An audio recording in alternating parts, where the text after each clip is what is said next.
আমি তোমাদেরকে দেখাবো আইভি ক্যানুলা কিভাবে করতে হয়। প্রথমে রোগীর লোককে বুঝিয়ে বলতে হবে যে আপনার শিশুর ক্যানুলা করতে হবে চিকিৎসার জন্য। আমরা এই ক্যানুলার মাধ্যমে স্যালাইন বা ইঞ্জেকশন দিব। তো রোগীর লোককে আমি বুঝিয়ে বলেছি। এখন এই যে টুর্নিকেট বেঁধে নিয়েছি।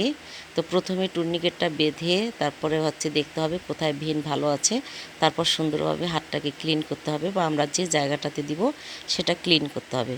তো আমি ক্লিন করে নিলাম। এখন আমি কি বলে আরেকবার ক্লিন করে নিব যে ভেনটাতে আমি ক্যানুলা করব। তো দেখো আমি খুব সাবধানে করছি।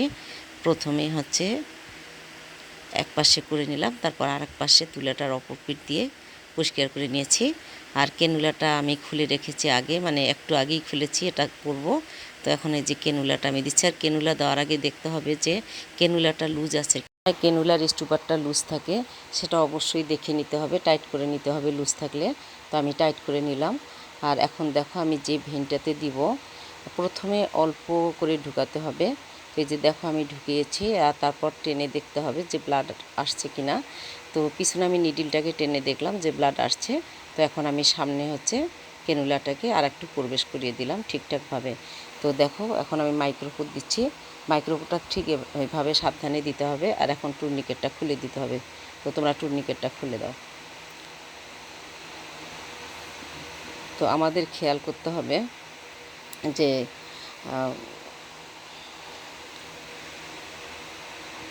তো দেখো আমি এখন স্টুপারটাকে টাইট করে লাগিয়ে দিয়েছি, কারণ এটা খেয়াল করতে হবে যাতে ব্লাড না আসে। তো সাবধানে আমরা করতে যাও। দেখো এক ফোঁটা ব্লাড চলে আসছে। যাই হোক আমি ব্লাডটাকে সুন্দরভাবে মুছে দিচ্ছি, কিন্তু আমাদের সবসময় খেয়াল করতে হবে যে এর চেয়ে বেশি যাতে ব্লাড না আসে, কিন্তু সাবধানে করতে হবে, ব্লাড না আসাটাই ভালো। তো যাই হোক ব্লাড আসছে, কিছু করার নেই, মুছে নিতে হবে। তো ঠিক আছে, একটু তুলা দাও। আচ্ছা, মুছে নিয়েছি। এখন মাইক্রোপোরটাকে আমি সুন্দরভাবে সেট করব। দেখো কিভাবে আমি মাইক্রোপোরটা লাগাচ্ছি, তোমরা খেয়াল করো। অনেক সময় দেখা যায় মাইক্রোপোরটা আমরা সেট করতে যেয়েও কিন্তু ক্যানুলার মানে যে স্পেসটা বা ক্যানুলাটা ডিসপ্লেস হয়ে যায়। তো এই দিকটাও খেয়াল করতে হবে। মাইক্রোপোরটা দেওয়ার সময় খুব সাবধানে দিতে হবে। আর অনেক সময় দেখা যায় সবচেয়ে ছোটো বাচ্চা যাদের, অনেক সময় দেখা যায় যে মাইক্রোপোরটা আমরা ঘুরিয়ে দিই, সেই ক্ষেত্রে কিন্তু হাতের তালুর মধ্যে তুলা দিয়ে তারপর কস্টেপটা দিতে হবে। সরাসরি হাতের তালুতে তোমরা কস্টেপটা দিবা না মাইক্রোপোরটা।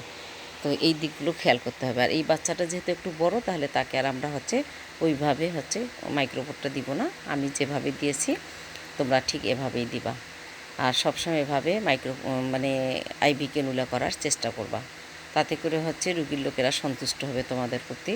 আর তোমরা যদি একটা রুগীকে একবারে না দিয়ে বারবার দিতে থাকো, তখন কিন্তু রুগীর লোক তোমাদের ওপর রেগে যেতে পারে, এবং যে পেশেন্টকে দিবা সেই পেশেন্ট কিন্তু অনেক বেশি ব্যথা পাবে।